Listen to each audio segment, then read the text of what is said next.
Hospital వచ్చింది, దిగండి అమ్మా. వెళ్ళొస్తానమ్మా. డబ్బులు తీసుకో బాబు. అయ్యో వద్దమ్మా, గర్భిణీ స్త్రీల దగ్గర డబ్బులు తీసుకోనమ్మా. నేను ప్రెగ్నెంట్ కాదు. ఏంటది పొట్ట? అవును, ఈ గౌతమ్ ఎవరమ్మా? గౌతమ్ నేను లవ్ లో ఉన్నాం. ఏం చేస్తుంటావు? ఇంజనీరింగ్ చదివి ఆర్కిటెక్ట్ గా జాబ్ చేస్తున్నా సార్. మరి ఇంజనీరింగ్ ఎందుకు చేసావు?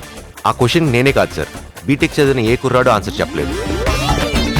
అసలు ఈ గౌతమ్ ఎవరు? నాకు చూపించండి డాడీ, నేను గట్టిగా వార్నింగ్ ఇస్తాను. చెత్త కుప్పలకి సెప్టిక్ ట్యాంక్ కి దూరంగా ఉండాలి మనం. మీ మధ్య ఎప్పుడైనా గొడవ జరిగిందా?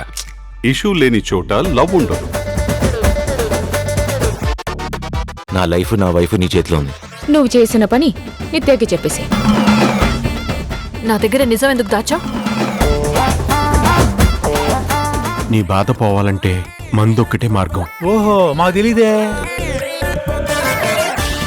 ఓ మంచి రీల్ చేద్దాం. రాజా గారు పాట పెట్టు.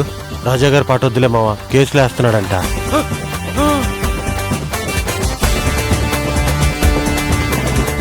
ఏంటి సార్ అన్ని చూసి పెట్టేస్తున్నారు? ఇక్కడ 12 years 18 years ఓల్డ్ అని ఉన్నాయి. ఫ్రెష్ స్టాక్ లేదనుకుంటా.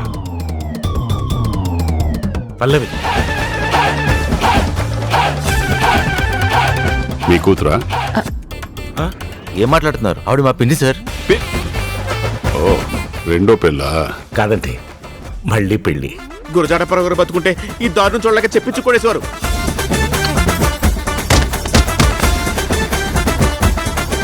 ఏంటి ప్రాబ్లం? అంటే వీళ్ళకి పెళ్ళి 30 సంవత్సరాలైనా పిల్లలు పుట్టట్లేదంట అంకుల్. నెల తిరగకుండానే నెల తప్పాలంటే పొద్దున్నే లేవగానే అంకుల్ అయినా అబద్ధాన్ని ఇంగ్లీష్లో ఏమంటారు తెలుసా? Miss understanding. మిస్టర్ అండర్స్టాండింగ్ అనరు కదా. మిస్టర్ ఎస్కేన్ స్పీచ్లు చూడడం మానే ఫస్ట్. నాదో చిన్న కోరికరా. చెప్పినానా? నీ తమ్ముడు నీ కొడుకు ఆడుకుంటుంటే చూడాలని చిన్న ఆశ. దండం రా దూత. మామ రిపోర్ట్ వచ్చేసి గుడ్. ఏంటది? పిల్లలు పుడతారా లేదు అని. ఏముంది? పుట్రాని వచ్చింది అంకుల్.